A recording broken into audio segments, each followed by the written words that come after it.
Most young entrepreneurs misunderstand the main idea that Robert Kiyosaki conveys in Rich Dad Poor Dad. In this video, I will reveal and explain his real intention. After reading this book, why do some people continue to live paycheck to paycheck, while others earn vast amounts of money? What differentiates them? The book is the same, and the information as well. Then why does one person who encounters the book entirely changes his life for the better while the other keep living in poverty? Let's figure it out together. I'll tell you right away, the difference is in this supervisor. You've most likely read or are familiar with Rich Dad Poor Dad by Robert Kiyosaki. Answer me with honesty, have you ever had a feeling that Robert invokes to invest and buy real estate? Talking to many people, especially in the USA, I noticed most perceived the book as too straightforward, as if Robert advises to buy real estate, period. I've met people in America who got into enormous debts and troubles following this belief. On the contrary, I noticed that people are divided into two groups in other countries. The first group believes that Robert's ideas do not apply to our realities.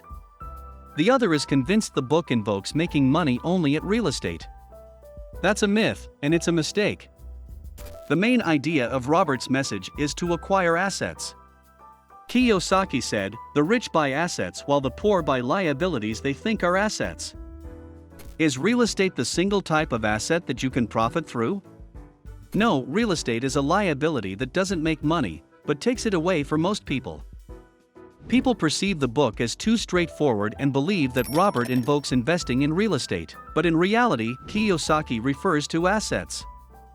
Coming up next, I will inform you about the existing types of assets and how you can profit off them. So stay tuned for that, but first, like this video and subscribe to the channel. What types of assets exist? Not just those that you can touch and feel like real estate. The world changed so much that today, intellectual properties hold a high value. An excellent example of that is many technology companies and personal brands. Can you create assets? Of course, the question is how, and there are two ways. The first is to buy assets and the second is to create assets. The creation of an asset is possible from nothing. One of your realized ideas can become a considerable asset.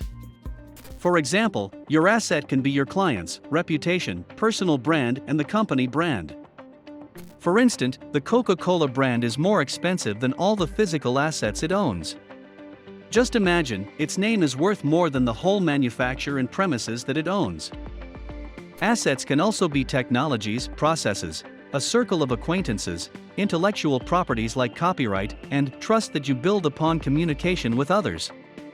The more people trust you, the more valuable your asset is. Often in life, we don't have enough of our resources. Then we can take those resources from other people.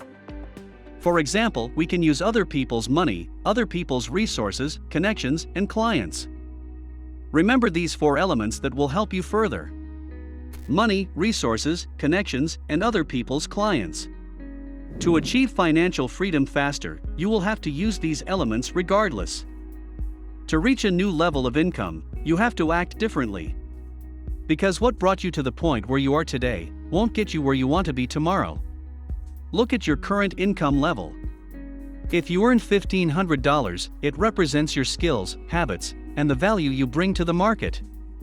No more and no less. Remember, money doesn't lie. Suppose your goal is to increase 10 times the amount of your income and start earning $15,000. To achieve that, you have to change, acquire new skills, and bring more value to people. To earn a 7-figure income, you have to reassemble yourself, just like a new version of the iPhone that becomes better year by year. You have to become the best version of yourself, become more financially educated, and improve your financial intellect. The future you who will achieve your financial goal is not who you are today. For that, you have to reassemble yourself from time to time, reconsider your habits, revise your skills, constantly learn, increase your value on the market, focus on creating assets, and as few liabilities as possible.